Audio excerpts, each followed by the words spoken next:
new development in the treatment of addiction.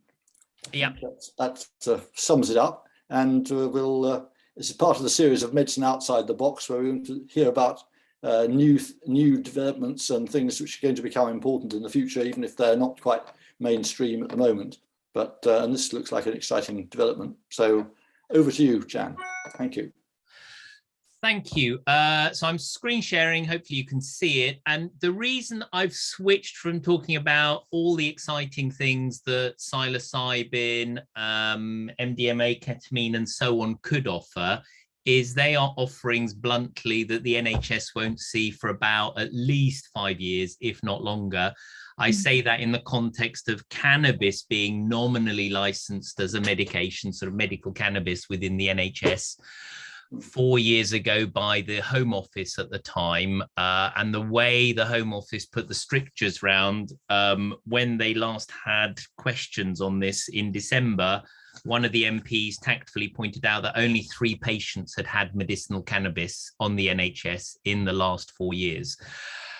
It ain't going to be different for psilocybin, ketamine, and MDMA and so on. So what I've actually chosen to pivot on is what we've seen, which we started off going, it's the beginning of the pandemic. We've got a long-acting version of something we use, and we've realized it's revolutionary. I mean, I could argue that there is some sort of a psychedelic component to its activity in that it brings people out of their shells and they're able to move on with their lives without being bothered. They're actually able to rewire their life story, which is a similar thing to what psychedelics nominally do. This does it. This just moves them on. They recover. The instead of hoping for 1 in 20 addicts when you treat them to recover, now I'm getting 15 or 16 moving on with their lives, getting work, paying taxes, getting back with their families, being normal human beings. So it's been a wonderful revolution. And we've just a few weeks ago, the Welsh government promised us another 3 years funding for it, guaranteed from the centre. So we've sort of gone from just under 20 folk just before the pandemic to over 1,500 in Wales. And that's about 30 to 40% of those that could be prescribed it are. And the nice thing at the end, I'll show that this is, because this is something that helps the daily opioid abuse, whether you've self-medicated or indeed your GP or specialist have medicated you on opiates and then you got lost in along the way, as per that Netflix series, which shows the sort of potency of Purdue recently. I think we've got something that helps solve that and move that away. So you'll see more of this in England over the coming time, because I managed to get to see Kit Malthouse, the MP responsible, and they've included it in their 10-year plan released last month. But, you know, if I say 30 to 40% in Wales and 20 to 30% of those who could be on it in Scotland, we're at 0.3% in England. So there's a bit of a way to go over this side of the bridge. Right. So anyway, so I'm Jan Melichar. I'm a visiting professor over at the University of South Wales. I live in Bristol because I used to be one of the addiction specialists, set up the inpatient unit here, worked with Kathy Stannard in the complex pain clinic in Southmead for a decade until Southmead Hospital spotted that we were on Panorama talking about the clinic and said, "Oi, you're not properly funded," and shut her down. Because they defunded addiction in Bristol by 50%, well, they did that in England. That's why I'm over the bridge in Wales. But it's been nice in Wales because you can talk to the commissioners, you can talk to the politicians. It's small enough that you can do that and say, we found this wonderful thing by accident and we can influence it. So let me tell you about that. Now, at the bottom of the slide, you've got I've consulted with lots of people. I always put that up front because I say, there's no point being a clinical academic looking to bring new drugs to market and figure out how they're best used if you don't talk to the companies that are doing the stuff. So I can quite bluntly say I'm really well balanced because I've consulted with every single company in this sphere in substance misuse, especially all the ones that are offering injections, whether 6 monthly, monthly or weekly. and happy to defend that, because I've had some of my colleagues academically go, oh, well, hang on, and I go, well, you're about 2 or 3 years behind what's happening. That's great. You can write learned tomes and committee briefings, but when you talk to the politicians, you can't actually get them to do anything because you're too worried. You want your thing on the shelf rather than getting it in action. So I'm really pleased to say, you know, we've got this 3 years of funding, partly with that. So let's go. I've got a few slides. I'm going to whip through them at a rate of knots because I'm more interested in the questions at the end. So off we go. So what is, I'm going to talk about what is opiate use disorder, how do you treat it, why bother, just to remind people, what is buprenorphine, what is long-acting injectable buprenorphine, CAM 2038 is the Buvidal is the brand name, CAM 2038 is their product. Underpinning it, what happened in Wales. So we'll get to Wales quite quickly with time for questions. So firstly, what is it? Let's remind ourselves, we and the politicians think you take it for the pleasure, the escapism, the euphoria and the rush at the top, but really the majority that we see have taken it because they were trying to self-medicate. There's some traumatic background in their past. They've all been abused in some way in their childhood, to be fair. They take it as an anxiolytic. And sadly, then very quickly, although it helps make them feel normal, very quickly, their lives end up going about a loss of control. They wake up every day going, how long have I got till I withdraw? How long have I got to get my hands on a bag of heroin?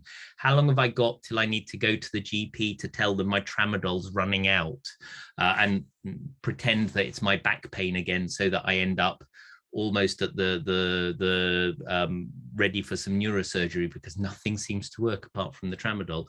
It's because every day they're waking up terrified of this horrible withdrawal, which is horribly painful and drives all your emotional energy every day to that.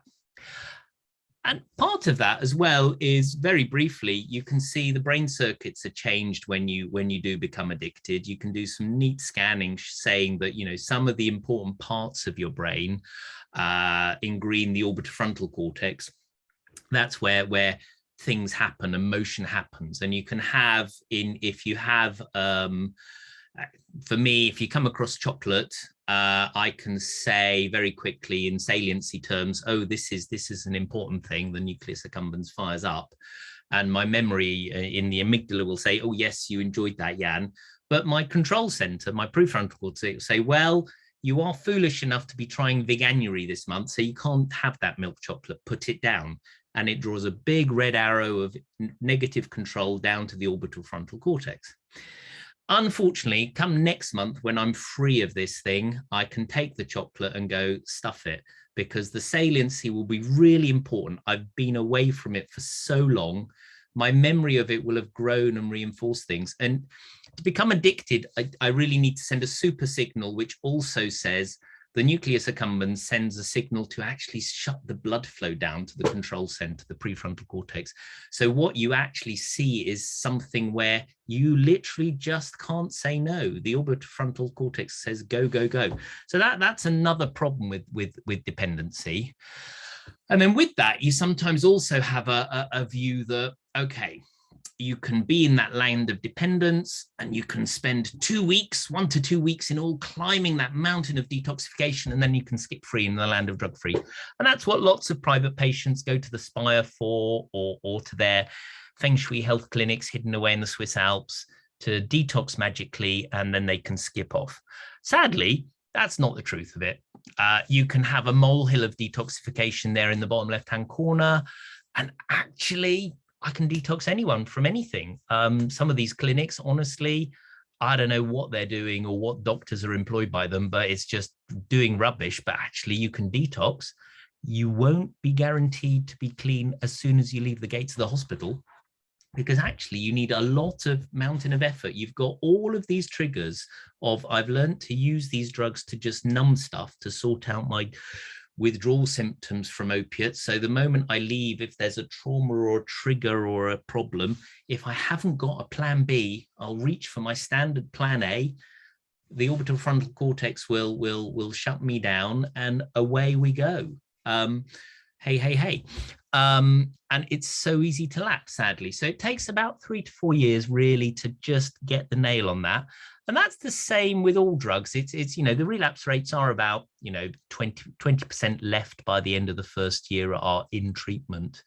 80% have gone. 80% is a nice number to remember. They're saying, you know, it don't work very good. But you know, I'm dissing that, but I'm saying that's familiar neurochemistry. We're all rubbish at staying the course with things, with treatments, with being good at stuff. Drug addiction, particularly rubbish, but type 1 diabetes, we're seeing them all the time for not doing the right thing. Blood pressure treatments, good grief. And asthma and the like, they just, oh yes, doctor, I take the blue inhaler, the one that was 5 years out of date, but I'm still using it occasionally, yes. As they come into the emergency department. So why treat it? Why bother? Well, why bother? Methadone keeps you alive. Here's a lovely old study that says basically, if you're on methadone and you've been treated, this is literally a survival curve, a death survival curve, the percent alive, as you can see. The less treated, the more you die. This is more a Scandinavian study, if I recollect, where it was just grim. It's more about 1% die per year in addicts. So by the time you get to your 50s, about a third of your mates are dead in this day and age. And another curve, this one isn't the number who die, but the number in treatment. You can see buprenorphine, that's the other one, the partial agonist. You stay in treatment, it works. And also, you know, there are side benefits. So here's a nice recent study just looking at physical health, where people with opiate use disorder and various infectious diseases, not so relevant to us here, HIV or Hep B, but Hep C certainly is still a thing that bubbles up with my hepatologist, although we've now got a treatment. The fabulous thing is, if you're in treatment, you're going to engage. The HIV literature is 2 times likely to engage, but it's you know, it's similar. You just get on with it. Now, I've mentioned buprenorphine. A quick refresher, because it is a magic drug, so it's worth understanding why it's got this magic to it. So, when it was first pulled together in the 70s, Reckitt Benckiser, as was, produced mustard, and well, Reckitt and Coleman actually in the 70s, it produced mustard, but it was also a pharmaceutical company, and it said to its medicinal chemist, please make us something, because this morphine stuff seems to be very good. It seems to be selling like hotcakes. And so they did. They produced a range of drugs, and they looked and said, here's some drugs here. Some of them are full mu agonists, some are kappa agonists. So kappa, or kappa antagonist, kappa is, if you block kappa in the mouse or the rodent, you should see some mood improvement and some anxiety reduction. And mu, if you work on agonizing that, it has the same effect as heroin or morphine. And what they found buprenorphine was this strange little orphan drug, which was a partial agonist of mu. What that means is it has a sort of 2/3 to 4/5 of the maximal effect of methadone or morphine. It basically means you can't die. If you or I took the low starting dose of methadone for our addicts, 30 milligrams, most of us would be on a ventilator for a while until the peak dose came off. If we took 32 milligrams of buprenorphine, the maximum dose you can give people, we'd have a headache, we'd puke, we'd be constipated. We might enjoy that feeling, but we certainly wouldn't stop breathing. So it had that. And when it was released 20 years ago, we were also told it should have some anxiety management and some mood properties because of that kappa antagonism. We didn't see that until the long-acting injectable came along more later. So why is it that we use the drugs we use? Well, a little tour of the pharmacokinetics. So what you've got here is, in pink, in a nutshell, is a heroin user's day. Three peaks and troughs are 1 day. That's 8 hours each. And they take the heroin, they stop breathing for 3 minutes, they start breathing after that, are comatose for about 2 hours, come to, feel okay as they come down the curve, but not below normal. for 2 or 3 hours, and then have 2 to 3 hours of running around like headless chickens because they know they're going to withdraw and it's going to be horrible until they get the next bag. Take the next bag, rinse, repeat. Then you've got methadone, another full agonist, but lasts a day, hence the black dotted line. Does what it says on the tin, full cotton wool wraparound. And then buprenorphine, doses of 4 or 16 milligrams. They last in the, if taken sublingually, there's not a random absorption if taken orally. That's why I take it under or on the tongue. They last across a day or two, and people say, I feel more normal, less sedated, but still a bit anxious. So it tends to be the people that are more settled. Just to finish off this section, again, as I say, in blue, that slide is, that's the buprenorphine, the dosage, and that reminds me to say, we're talking different doses. So if you look at the buprenorphine blue curve, 1 milligram is roughly where pain physicians go because you've hit the peak of effect. I live in the 16 to 32 milligram arena, which is slightly further along, and that gives you a longer lasting effect. And actually also all of the receptors are blocked, which means because the buprenorphine sitting on them, which means other drugs like heroin bounce off. So that's why it's sometimes misattributed and mislabeled as a sort of mixed antagonist agonist. It's just sitting there and blocking the other effects. Fentanyl in red, this is where it goes wrong because people are take the wrong dose, too little or too much, and you stop breathing. Whereas heroin, you know what you're getting. It's good stuff, and in the gray line, and it's solidly, you can know how much you're taking. This is just to remind me, as I say, the buprenorphine, 16 and 32 milligrams. There's a slide of how much sticks to the brain. Not much elsewhere available. All the brain receptors, these are the mu opiate receptors, are filled with the buprenorphine, so you can only see blue because there's nothing there. When there's 0 buprenorphine, there's some availability of the receptors. They're in green and red. And 2 milligrams, which is a decent, good going pain dose, there's still some availability. So we use higher doses because they last longer. Whereas if you look at methadone, you have less than 10% occupancy there. That just implies there's always space for heroin. So if you're a methadone user, you can always use on top, but with buprenorphine, it's harder. Very quickly, just to finally say that, back to another 80% number, we would like for substance misuse. In fact, this is a treatment journey for everyone, every patient of ours. They present, we assess them, we tell them what to do because we're very wise and knowledgeable. They listen, they nod, they go, yes, doctor, and they go into stable recovery because they do what they're told. More realistically, for substance misuse, we've got a few extra labels. They come in, they drop out, detox, go to prison, they relapse, then they represent. So pick other labels for other patient groups, but it's basically 82% don't actually do the sensible journey across a year or two. They move somewhere else because of the chaos in their lives and the fact they have every day use that emotional capital to go, how long have I got? Some will move into stable recovery, some will be permanently disabled, and some, sadly, as I say, will die. But there is hope. We have this what we thought was an evolutionary product and is now, fully label it happily, revolutionary, long-acting injectable buprenorphine. So it's a monthly or a weekly injection, which when I got the All Wales Medicines Committee to discuss it and license it and was the expert for it in 2019, I was just saying this is an evolutionary product. It'll be good for our patients that are stable, that are trying to get on with their lives, that just need a monthly injection. It'll be good for them. And indeed, that's how you could frame it. Here it is, long-acting buprenorphine, just settles across, takes away the peaks and troughs, and you can just get on with your life. It's very simple. I mean, it's a lovely thing. The Buvidal, the Camurus product, is an dissolved in alcohol, long chain polycarbon with the buprenorphine dissolved around it. You inject it, water rushes in where the alcohol was, and the long chain polycarbon sort of precipitates out into a jelly with a chaotic boundary layer, which then is dissolved by your various antibodies and other macrophages and so on. and gradually dissolves at an expected rate. It just comes out neatly.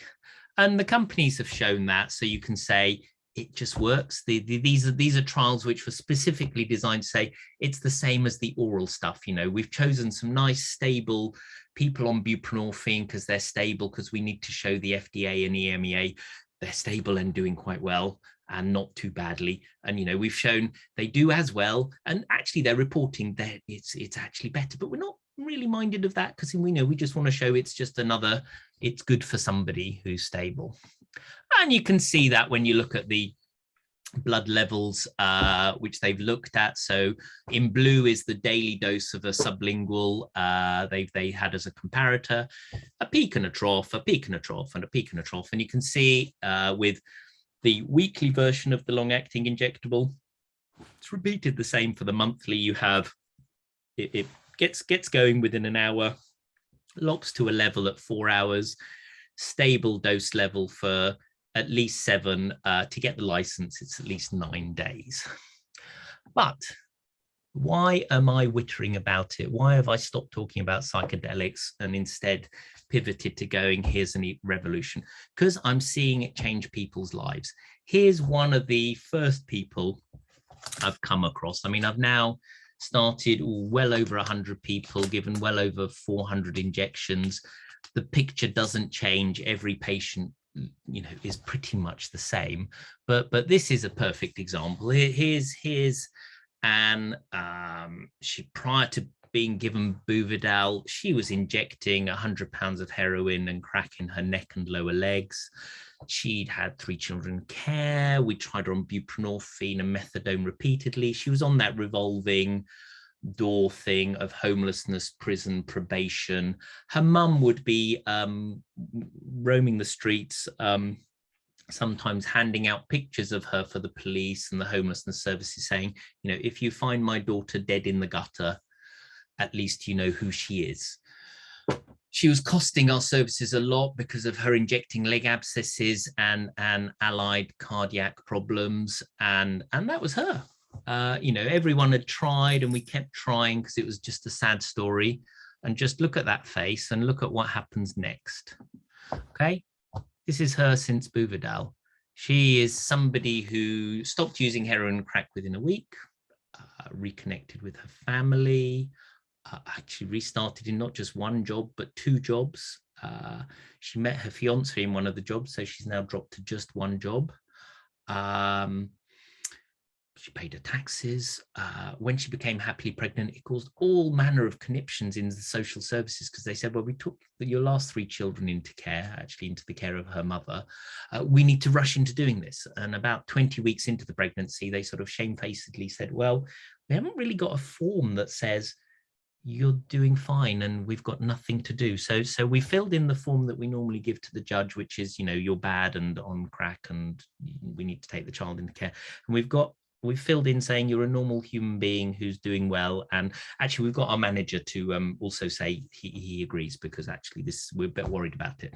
So it is just astounding. I mean, she actually did then detox off the Buvidal during her pregnancy, and now she's given birth to a lovely baby boy with no problems.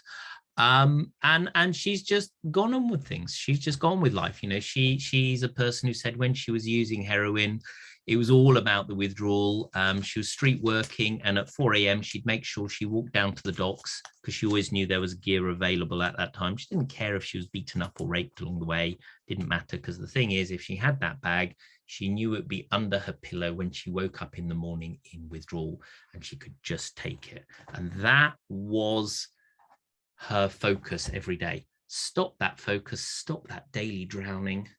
She had this life raft of Buvidal and she just swam off. You know, she had so much trauma, but she went, no, I'm fine. I'm just swimming off. And we see that repeatedly. So we see people getting better. So here's 20 patients that I did last year. I can increase this to about 100 now, but I haven't got around to it. This is one of those weird things. We're running so fast, we haven't time to publish apart from posters along the way. So there's some papers this year, but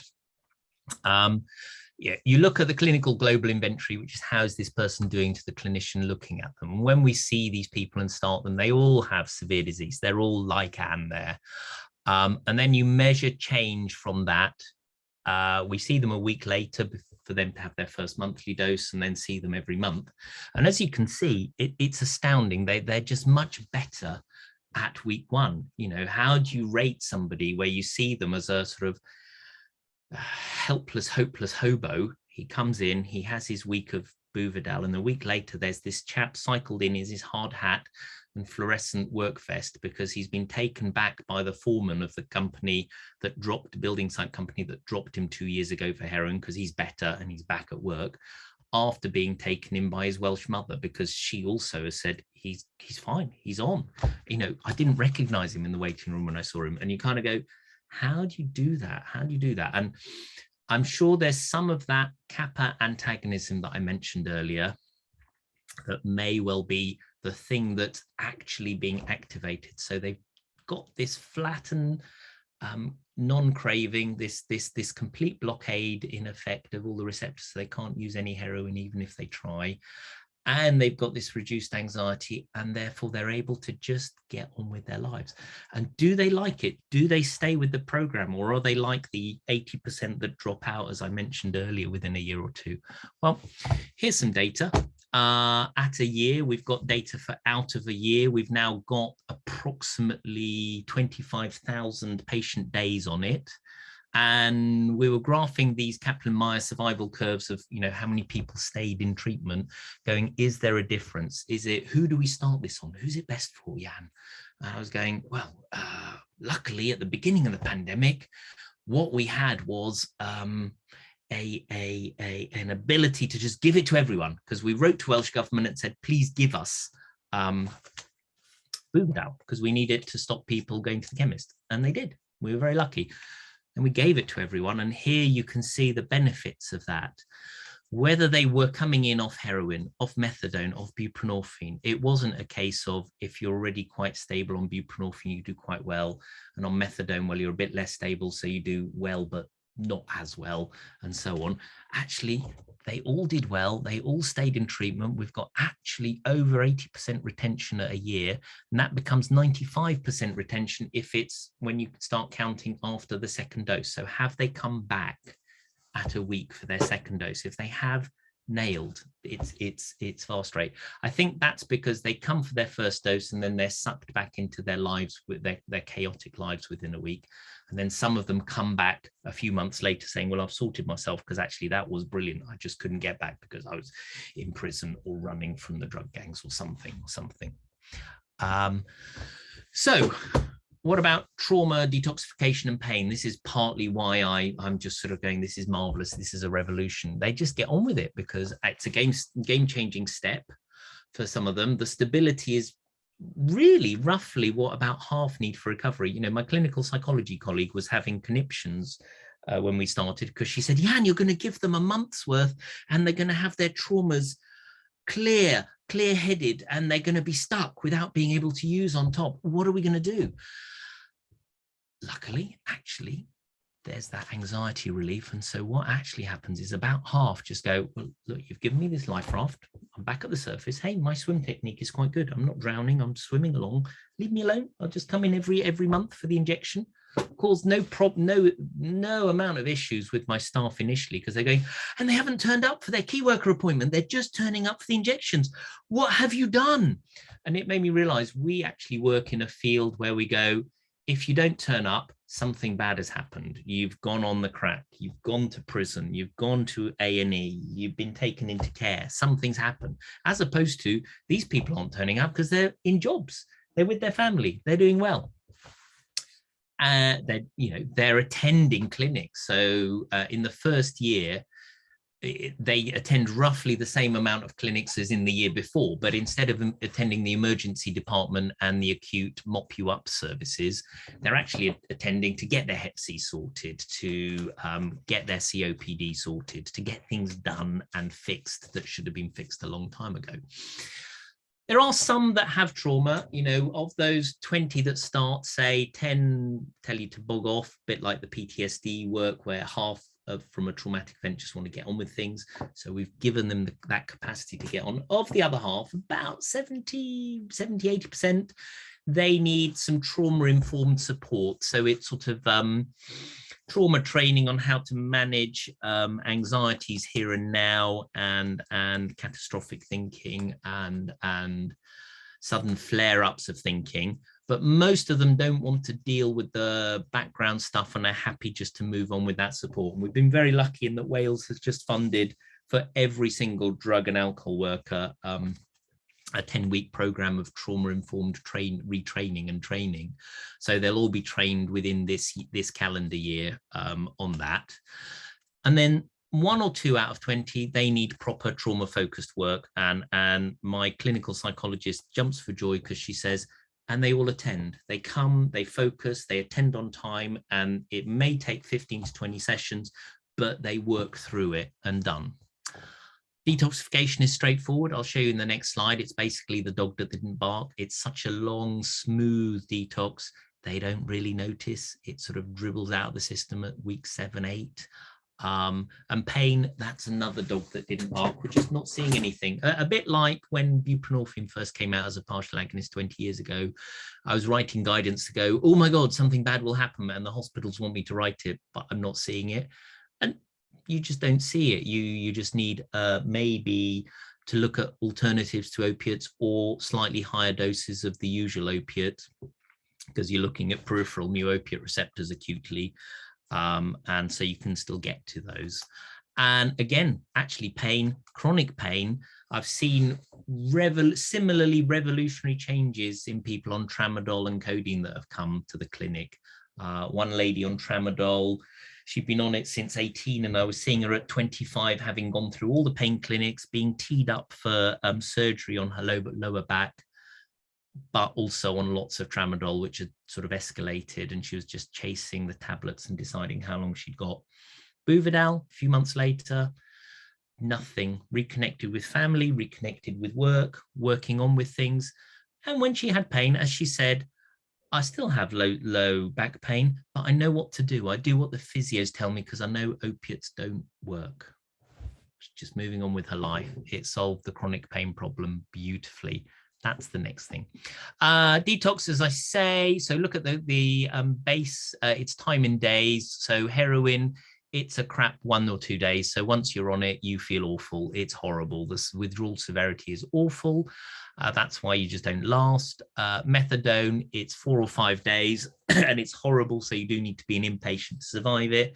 With oral buprenorphine, you can just about survive it in outpatients with support, but it's hard work.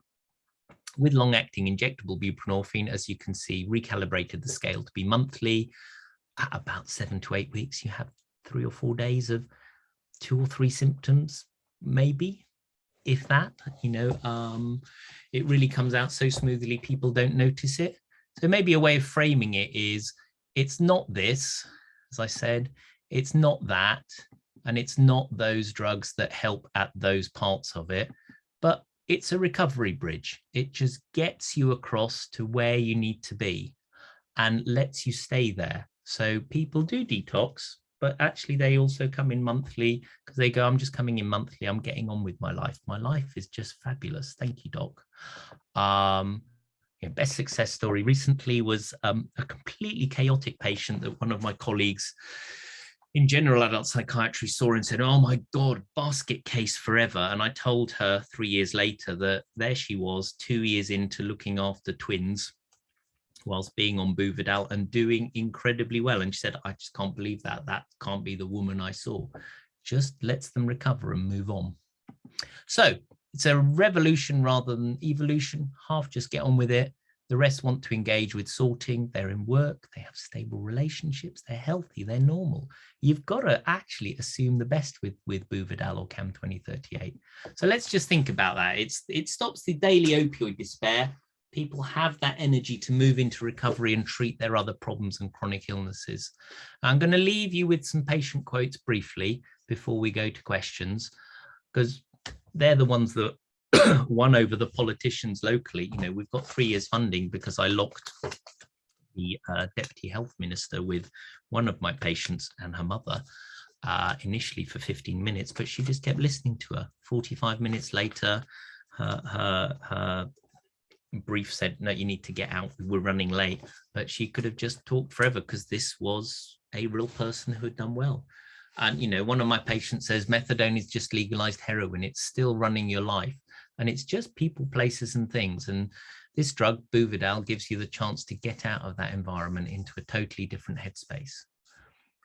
One, you have less anxiety around going out. You're not worrying about bumping into people who are actively using. You just can't use heroin on top of it. I've had people tell me they injected up to 2 grams of heroin in the first week just to see, and they said, might as well have been burning my banknotes.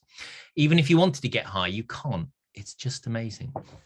And then the closure, the bit that says, you know, is there something pharmacological? Is there something that reduces the anxiety and reduces the craving and lets you get on? Is a patient that says it's liberating. Taking tablets every day becomes part of a routine. Like heroin, it's still every day. But with Buvidal or CAM2038, it feels medical. It takes away the addictive part of it. So we're finished. It's time for questions. I'm going to stop sharing my screen and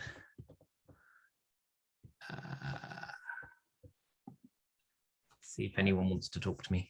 Well, thank you very much. That's a fantastic success story, and a sort of surprising subject to. It's not a subject where you expect a fantastic success story at all.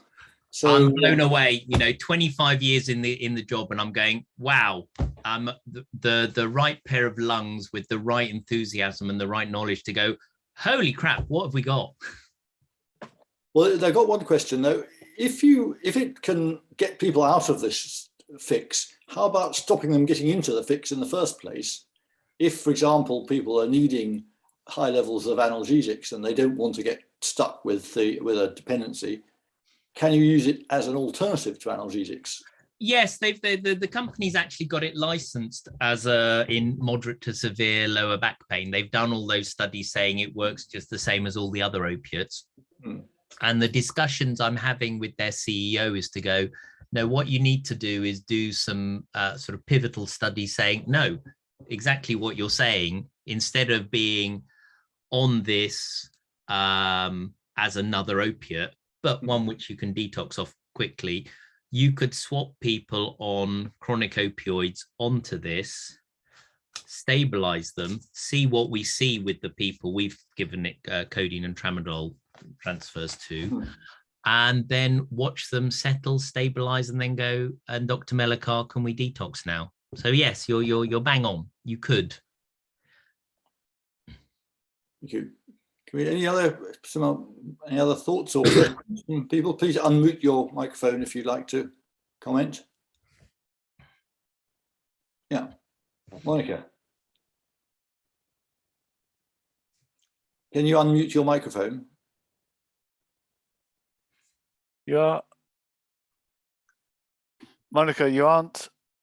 Who's that? Monica, you're muted now. You're now unmuted. You're muted.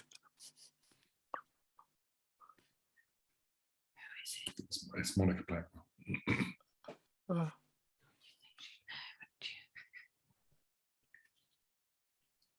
So if you just click your unmute button, Monica, then we can hear you. There's something wrong with your system. I think we can hear you now, actually. No. Monica, do you want to type it in the chat? We'll try from there.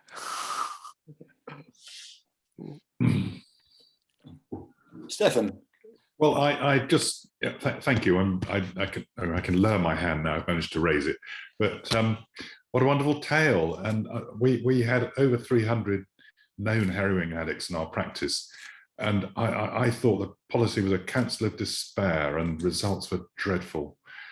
And this is a ray of sunlight, and backed up by really interesting science. And I will say that you get enthusiasts in the health service who make pigs fly, don't you? Well, I can say quite comfortably, because the competitor Indivior also has a product called Sublocade, which is a monthly injection, and they've been trying to launch it for the last 5 or 6 years across England.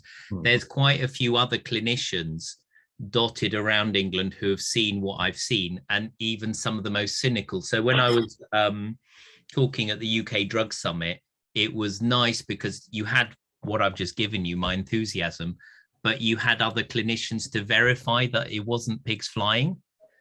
Yes. Just to say something about community methadone treatment, we found people coming in with a drugs problem. 30% already had methadone in their urine. So in a way, you could say community methadone was reaching the whole community. Whether it was supposed to or not was another story, but no, the results were so poor. Thank you. That's really heartening. Now we've got Monica's question, which was, what's interesting is that the agreement came through by selling it as something that was needed to keep people away from pharmacies. That's true, because we were going, I mean, I was desperate to use it because I thought there's going to be benefit from long acting, but how do I frame it for the commissioners and in times of COVID? And I was lucky enough to have as a good colleague, Professor Julia Verne, who was a professor in PHE in public health. And she was able to frame the request both into England and Wales to say, can we have it as a public health measure, which is where we said something that was needed to keep people away from pharmacies. Wales funded it, and we've reaped that whirlwind. And England came back to me about 3 months later saying, we hear Wales has funded something. What is this? And I said, oh, yeah, you're the person I sent the original email to. Look in your inbox from 3 months ago. And they never got back to me. So it worked. It worked in the small bit of Wales. And now we're lucky we're now engaging with England to make it work here, because they've now finally gone, we need a 10-year plan to refund substance misuse. We've defunded it by 50% over 10 years. So now we'll refund it by at least 30 to 40% over 10 years. What a success. But it sounds like it could be a success anyway. So despite that. Yes. Oh, yeah. Yeah. Yes. Yeah, so Peter, you got your hand up. You've got a question, thought? Tom's been up a bit longer than me, so shall we do Tom first? Tom, I feel. okay. Yeah, Tom. What do the dealers say about it? They actually come to have the Buvidal. Well, there are two things. One, they say you're putting me out of business in terms of. Yeah. They do say that. Secondly, a lot of them are actually coming to have it. So they're sort of people that are coming out saying, well, I had my methadone 15 years ago and it was crap, and I've been happily doing something and not going to prison and earning enough money to, you know, pay for at least £50 of heroin a day for the last 15 years. But I've seen this wonder drug. I'm going to try it. And a week later, they go, it's a wonder drug. I'm telling all my friends to come and have it. And you kind of go, oh, okay, well. So yes, it is. It gets heroin off the market. But you know, to be honest, there's so much misery. So the social fabric of our society is utterly broken. This helps people if they've mistakenly taken heroin to self-medicate that social distress and fabric.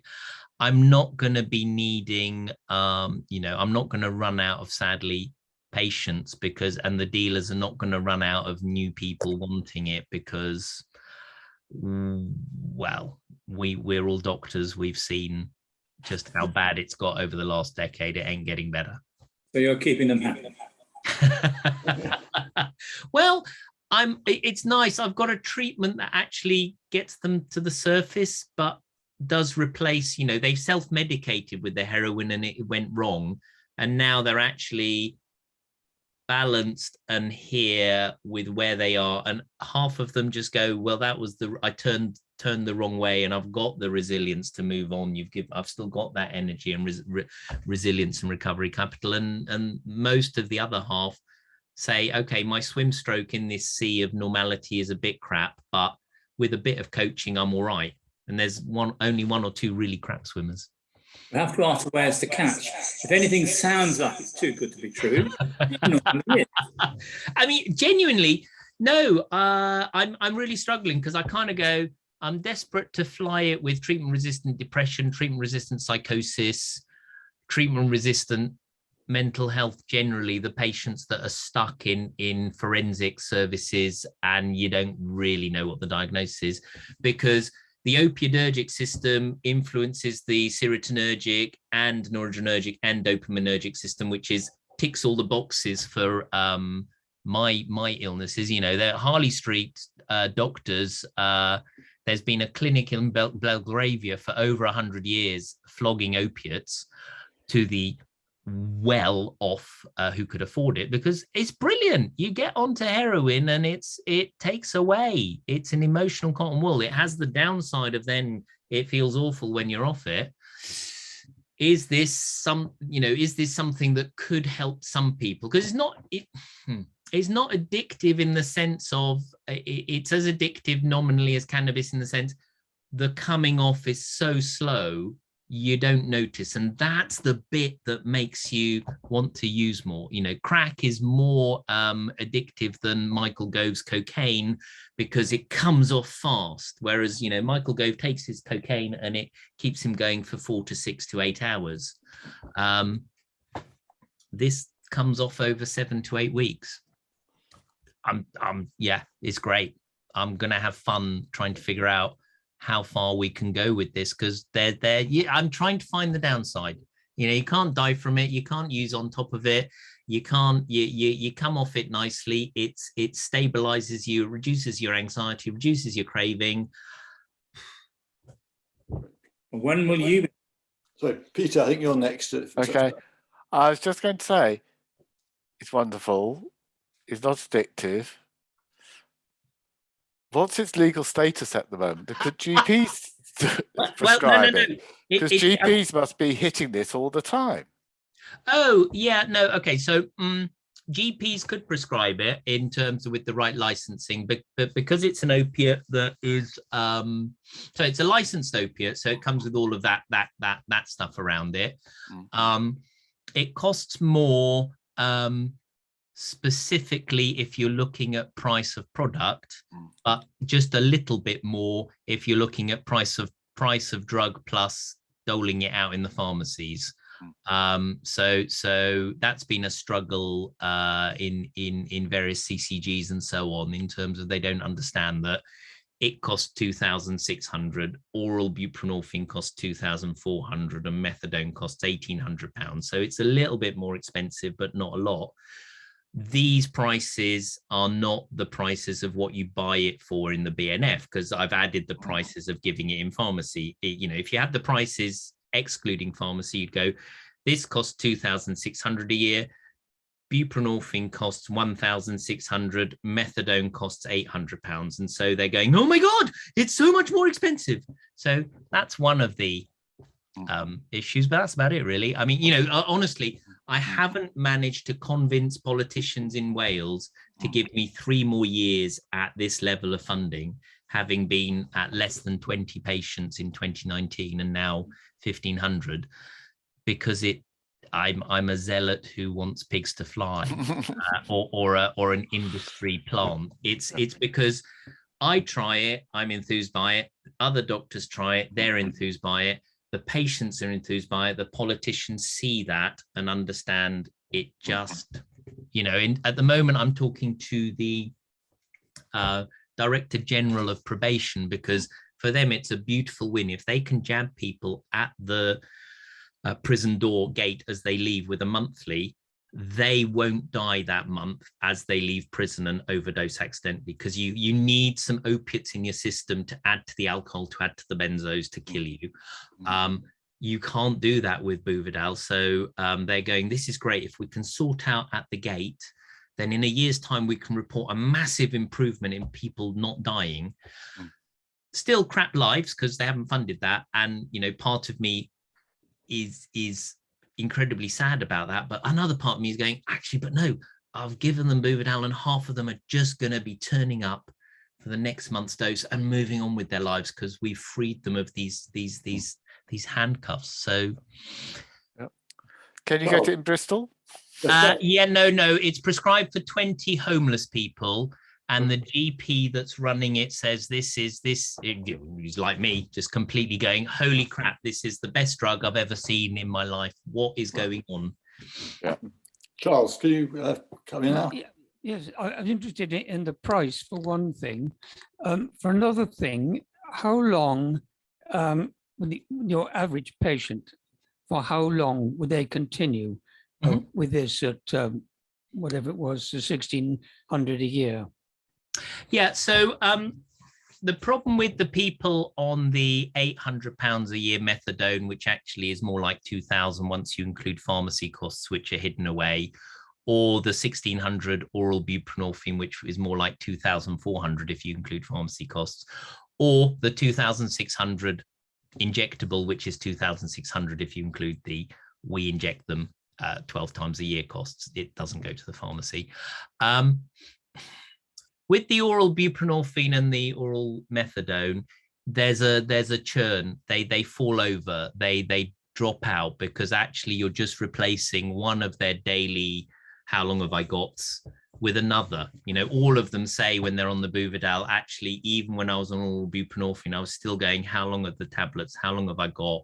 Or one of my patients was saying, when on the methadone, I'd be waking up at 6 a.m.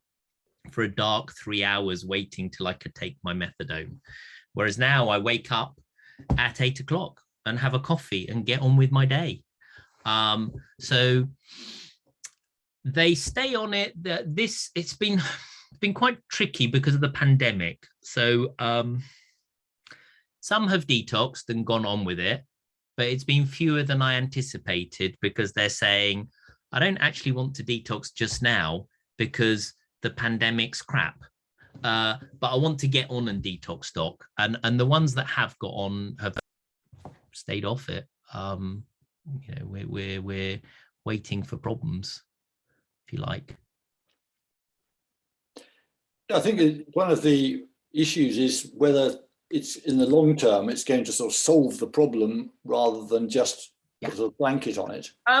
Oh, I see. No, so the nice thing is there I would step back and go, well, see the patients first before asking that question, because that is the wrong question. So the question with oral opiates, whether you're in the chronic pain clinic or methadone or heroin dealership, as it were, is these people are numbed and just wanting to keep the dose going. Give them Buvidal and you go, you're like somebody who's on a monthly insulin injection, if there was such a thing. You're like a normal human being that comes in. My receptionists love them because they turn up on time. They're pleasant. They'll ring up if they're running late. 19 out of 19 of the nurses I surveyed said they'd give it in a heartbeat. It's because they just become normal people. You see them and you go, I don't understand. You're not the homeless, helpless, hopeless, hapless hobo that normally is there. You're like well-dressed, Anne is a perfect example. You wouldn't look at her, you'd pass her by when she was looking at baby stuff in John Lewis now, whereas before you'd go, okay, you shouldn't be here, if it was John Lewis. And so they're normal and they go, actually, I want to stay on this for a while because actually all I'm having to do is come in once a month and the rest of the time I'm working, engaging in sorting my health, sorting my family. I'm paid. Just leave me alone. Yes. So Stefan's got his hand up. Is anybody else before him? Yeah. So Stefan. Just a point of information. We talked about the prices, but last time I looked, it was, and this was some years ago, an average heroin addict would be spending £18,000 cash on their habit a year, and of course that's raised by as the proceeds of criminal activity, so many times as much. I mean, a way of thinking about it was the Dame Carol Black got the Home Office to figure out cost of person on heroin and crack. How much do they cost society per year, to actually help frame the argument away from, oh my God, it's 2,600. This is so much more than £800, etc. argument. And if somebody's on heroin, on average, they will cost health, social, and other approximately 58,000 a year. Okay. Normal person's healthcare costs for a benchmarking, which they did, is about £1,000. So they cost £57,000 per annum to the taxation authorities. So dear Rishi, whether you're currently in the Treasury or somewhere far away from the Commons, or you're now Prime Minister, I haven't kept up with the news, give us some money, because actually £57,000 more per person, actually I can treat them for bugger all. Okay, Victor. Yes. Thank you. Amazing talk. I was interested to hear that you thought that the drug, to some extent, helps the brain to sort of reorder itself, to rewire, if you like. And I was listening to David Nutt a few days ago, using magic mushrooms for patients with depression, and that produces a sort of rewiring as well, I gather. And I'm interested to know your comments on that rewiring process. Yeah, so two different sorts of rewiring. So David's talking about the sort of base state system, the sort of thinking that in a nutshell, what you can do by tweaking a certain serotonergic system, you can actually go all of your train tracks in your brain, all of the things labeled as motorways and A roads, it's all back down to C roads. So all of the routine thoughts you've had laid down since you were abused in childhood that immediately make you go, any contact with people, I am on the motorway of useless and rubbish and a hopeless case, can be rewired, and you can redo your map of your mind. That's a wonderful thing. Brilliant prior to the 70s when Richard Nixon decided to criminalize it because of the hippies, and will be brilliant in the 2030s once the Home Office finally gets there.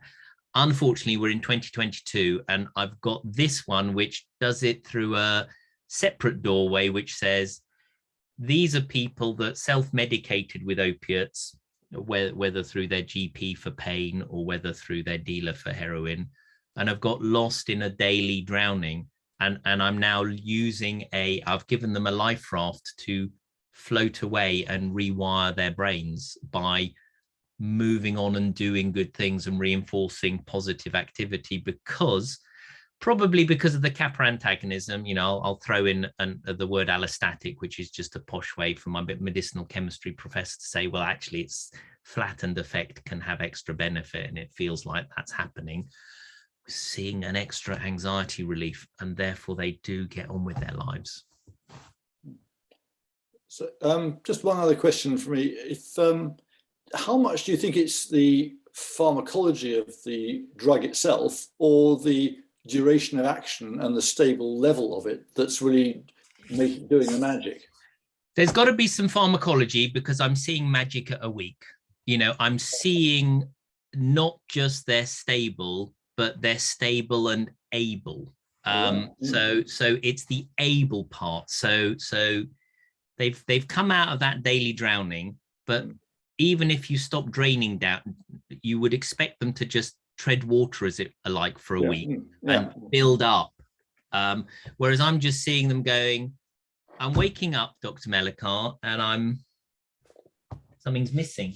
I'm not craving. And I've got energy. I've got the energy to get up. So I get up and I'm not anxious. So I'm not craving. And I'm not anxious. And I've got this. So I do something, and then I do something else, and it works because I've got the energy and the togetherness and the ability and the emotional drive to do. And that becomes such a positive. But they're not anxious, and that bit is just utterly surprising. You know, it's almost, I'm an anxiety specialist as well, it's almost akin to the people when you prescribe 5 milligrams 3 times a day of diazepam. They're not sedated, they're not anxious. There are issues in there are, we won't go there, but there aren't those issues with the Buvidal, because it's just its own self-detox agent, and it's not a numbing, sedating thing. Yeah. It's just, and you kind of go, wow, they're doing stuff. They're working and sorting their lives out. And, you know, so often I'm frustrated with my patients going, okay, so you're just using medicines to fix the problem. Well, if we stop the medicines, you're just going to find other medicines to fix the problem. These people are going, I'm stable, I'm on the surface, and I'm fixing my problems. Leave me alone, but give me the injection once a month. Once the pandemic's over, I'll detox. So they're kind of doing do-it-yourself CBT on top. It's fabulous for the English system, which won't have any clinical psychologists. You know, I've got 20 patients. I'm going, in Wales, I can get all 20 treated. In England, if I can get a GP to just jab people out of prison, I'm treating 10 out of 20. I'm willing to take that. Yeah. Peter, you got your hand up there. Just out of interest, do you know how this is working in the States with their opioid avalanche? Their opioid, yeah. So they've got we're so far ahead of the curve in Wales purely because we were the first folk to go, let's go in hard and heavy on everyone, and have therefore seen what happens with people on heroin, moving rapidly on people on tramadol, people on codeine, people on methadone. Everywhere else has gone, you trade from the relative stability already on the oral buprenorphine to a bit better on the long-acting injectable. So in America, they released the Indivior, so that's the Reckitt and Coleman final rebranding and relabeling company, who originally their team invented buprenorphine. They've got their monthly. They got that out in America before their CEO went to prison as part of that Purdue thing. They've got it there, but they're only giving it to people on buprenorphine. So there's some evolving evidence of people saying, yes, we really like it. We really want to have it. But they're not making the connections we're seeing. Right. So is that just through lack of experience, or because they're being prevented from it by some? No, it's you know, when you get a new drug, the drug company has done it so timidly in terms of how to start it and who to use it for. It takes about 5 years for sort of the gung-ho frontline professors and others who go, oh, bugger this, I see where it can go, let's try it. You end up expanding its repertoire, its capacity, its ability. And this is what we've had to do with this drug, but we did it instead of 5 years, within a month or two of starting in the pandemic, because we just had to figure out how to quickly use it, which we've done. I haven't bothered explaining that here, but it's very much slower in terms of how you gently assess things when you start. Yeah. Which is good for the FDA, but crap for the pandemic. And then we gave it to everyone. So we did that 5 years of testing and have gone, whoa.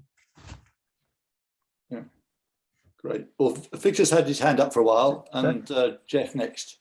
Thank you. Victor. Can it be used for cancer pain, for example, chronic pain, Buvidal, rather than sublingual buprenorphine? Yeah.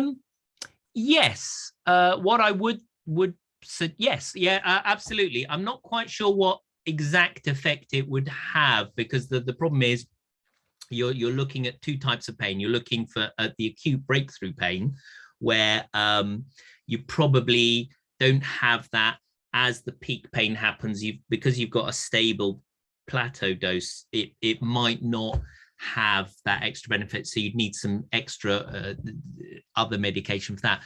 But it would certainly cover off the insensible pain and discomfort from people being on poly opiates, which you know sometimes in the complex pain clinic when I was working with Kathy, we'd have seeing people with 5 different opiates and 7 different varying preparations of them. So we're going, I have no idea in terms of the pharmacokinetics, like sort of you're on like this and your pain isn't settled. Well, whereas this one is so you know, all I can say is in terms of the reports from patients is they say, I'm feeling stable, my pain is there in terms of at times, but it's much more manageable because I don't have the withdrawal issues as well. So it's a fabulous stabilizing agent.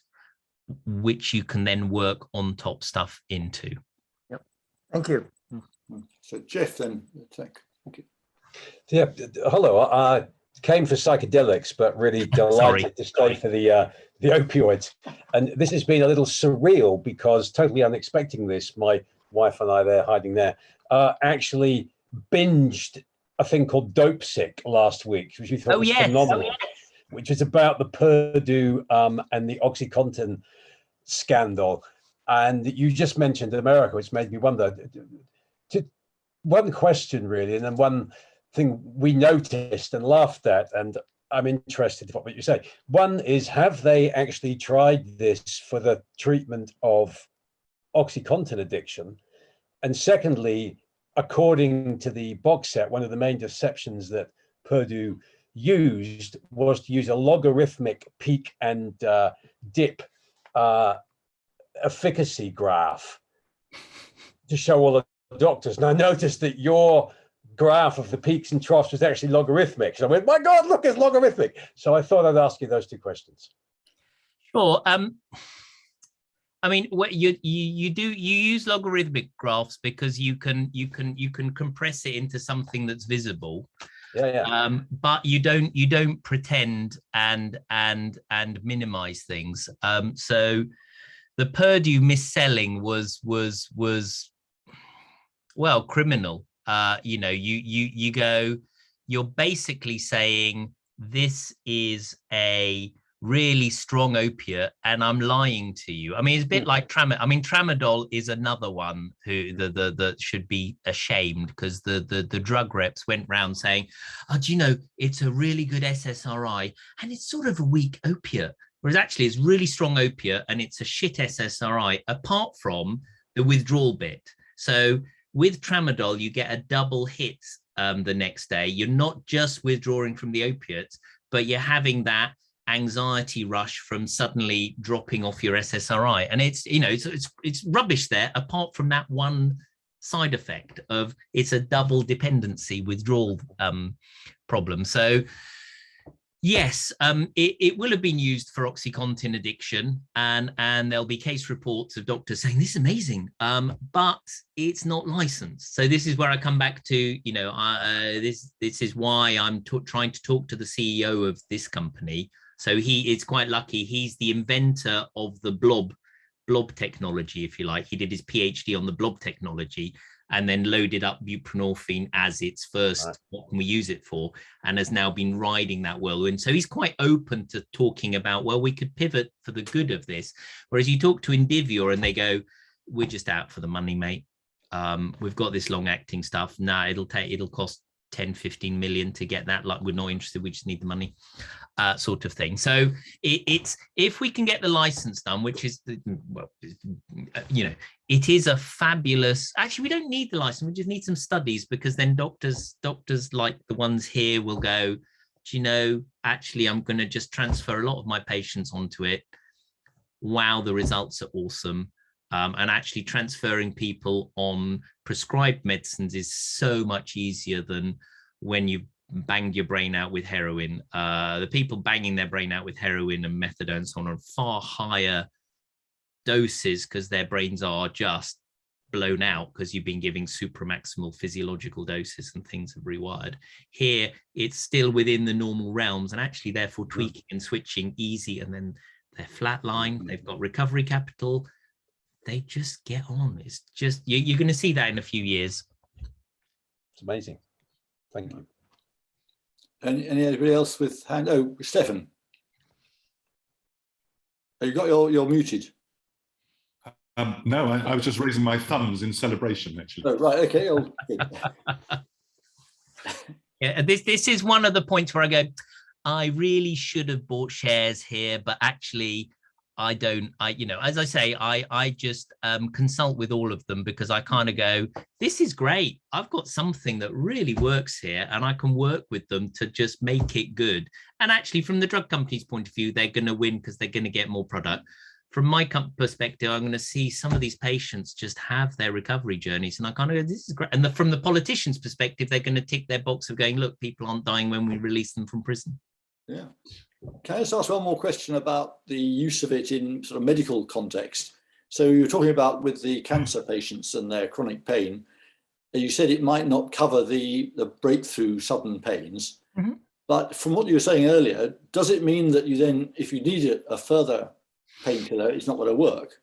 Or do you have to take a different kind of painkiller? Or what's your option for the breakthrough pain if you're dealing with the background pain, but the breakthroughs break through? We come back to when oral buprenorphine was released 20 years ago. We had sort of smart people like yourself asking the same question and us going, well, not a lot, you know, yeah, I mean, we don't know, nothing's happening. And the way I conceptualize that, so, you know, as a rule of thumb, when I'm writing DGH guidance notes, you know, something the BRI, whatever it's rebranded it, I can't quite keep up. It's part of Western Superman now as well, or something. You know, whenever I wrote those things, you kind of go, if they're on buprenorphine, actually try something else first. If you do need opiates, don't worry, you might need a bit more and a bit more frequently, but it will work. And the way I conceptualize that is basically, when you're giving the long-acting stuff, it's targeting the mu-opiate receptors in the brain, and it has a 1-day half-life because it has to go through the blood-brain barrier and then come out of it, so it's slow. When it's for acute pain, you're hitting mu-opiate receptors, which have traveled down the sensory nerve fibers to the site of cut or whatever within 3 to 4 hours. They're there, and so you're targeting a different cohort of receptors which have different pharmacology. So when I talk methadone or buprenorphine once a day, when a pain specialist or a cancer specialist talks methadone or buprenorphine, they're talking 2 or 3 times a day. So they say, I need to give it 2 or 3 times a day, lower doses, because it washes out and keeps coming through. And you see that with Buvidal, long-acting injectable. You know, we've been banging it into people who keep going into hospital, and there's been no pain issues. I mean, genuinely, it's like. But those are people who aren't taking it for pain, presumably. Yes, no, they come in because they've broken their leg, or they've got flailing chest, or they've got and you know, occasionally I have conversations with the surgeons, but actually mostly we just say, just give more if needed, more frequently, or use something else. You know, there are 7 or 8 different pain pathways, and one of them is opiates, and it's easy peasy lemon squeezy. You know, but orthopods go, oh, we must go straight to opiates because I'm on steroidals, they fuck up the joints. And you go, no, actually, you've misread the literature, you don't understand, but never mind. So you end up with lots of patients released from hospital on massive doses of random opiates because the sodding surgeons don't understand. And more patients for the chronic pain clinics. Right. Well, I think it looks like we've kind of satisfied everybody with this wonderful story. And thank you very much. It's been a really exciting bit of news, and I promise you it's not pigs flying, it is verifiable. Yeah, well, that's what we're hoping to see, it actually come into action. So yes, thank you very much. Pleasure. Thank you. Yes, yeah.